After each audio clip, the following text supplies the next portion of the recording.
this is Richard Murphy on the 3rd of January 2012. I'm about to broadcast on Radio Ulster about my opinion on the economy for the coming year, and I thought I'd make a quick video, first of all, of what I wanted to say, because it seems that there's an overriding message to put across right now about what is happening in the UK and in Europe. And that is that 2012 is going to be a year of quite extraordinary despair for most of our economies. We are facing a situation where we have no idea if the euro will survive 2012. That is a situation that is absolutely unknown before with regard to uncertainty, with regard to the prospects for an economy, well, at least since the Second World War, and then we had some degree of unanimity about how to deal with it. So we are facing a crisis about whether a currency will exist or not. And if it fails, and we have to recognise there's a distinct possibility that that might happen, then we would be facing something completely unknown, which we simply can't predict the outcome of. That puts us into territory which is beyond economic knowledge. That is deeply worrying and in itself a cause for crisis and concern. I can't predict the outcome of that. I simply don't know. No one does. It's down to our politicians, and they're providing us with little hope. Let me explain why. If the euro survived, if that crisis in a sense was not there, we would still be facing a desperate year in 2012.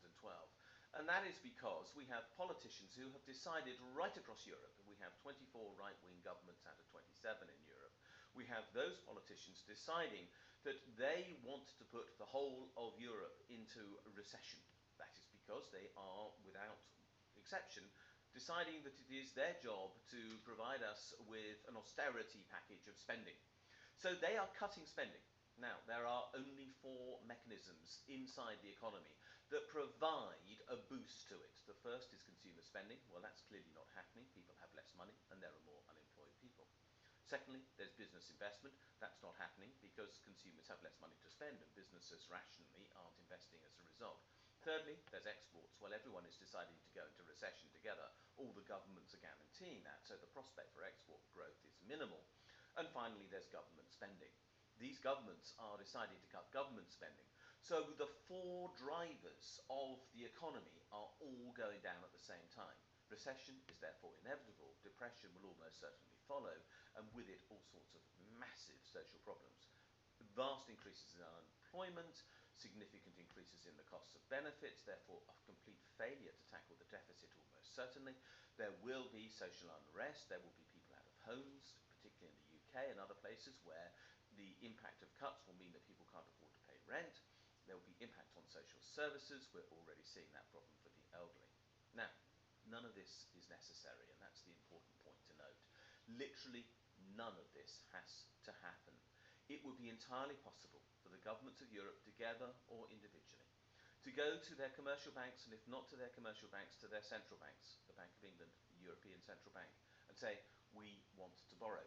We want to borrow at very low interest rates, and of course that was done in the Second World War. We had something called treasury deposits, and banks were required to lend to the government at very low interest rates indeed, about 1%. There's absolutely no reason why we couldn't do that again. This would be, of course, hard, fast, guaranteed lending to the government. It would be part of the core central capital of the banks. It would not threaten their liquidity. They have the money to borrow, to make the lending. It's perfectly available. They can create it.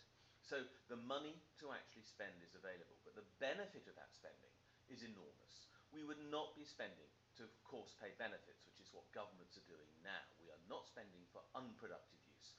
This would be borrowing for creative use. We'd start by doing some very quick and easy things, repairing schools, repairing roads, repairing hospitals, upgrading things that need to be done. Very simple, very quick exercises that would put people into work as quickly as possible. We would insulate houses to save fuel costs in the future. We would deliver the Green New Deal, which I have written about in the past. And then we will plan longer term investment projects, things like flood defences, things like alternative energy sources that we all know are necessary. Planning for the alternative vehicles and means of transport that we know will be required in the carbon-free or at least carbon-reduced future.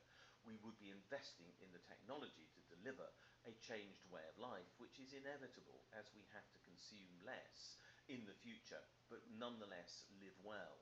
All of that could be done, but it can only be done if governments decide to spend now. And the spending will put people to work. People who are at work pay taxes and do not claim benefits. People who are at work spend money, so they support the private sector. They pay VAT.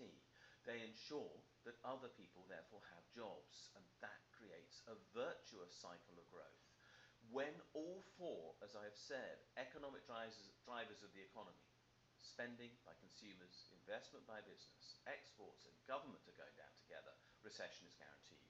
At the moment, only one party, that is the government, can reverse that trend. Governments can do that. Governments can choose to do that. The resources are available to deliver growth, hope, prospects and prosperity for the UK and across Europe. But our governments are choosing not to do that on the basis of very poor economic theory and desperately poor thinking, which is delivering a failure of hope when we could have prospects for growth, prospects for real rises in employment, hope for our young people, and a future we could enjoy. There is a choice. The government is making the wrong choice. 2012 will see the consequences of that. I fear social unrest. I fear the failure of democracy in some European countries. I fear major advances for bankers against ordinary people. This is going to be a very difficult year, but I hope we get through it. And as the year progresses, I hope that these ideas about the alternative become mainstream, and there is hope for people all over Europe once more.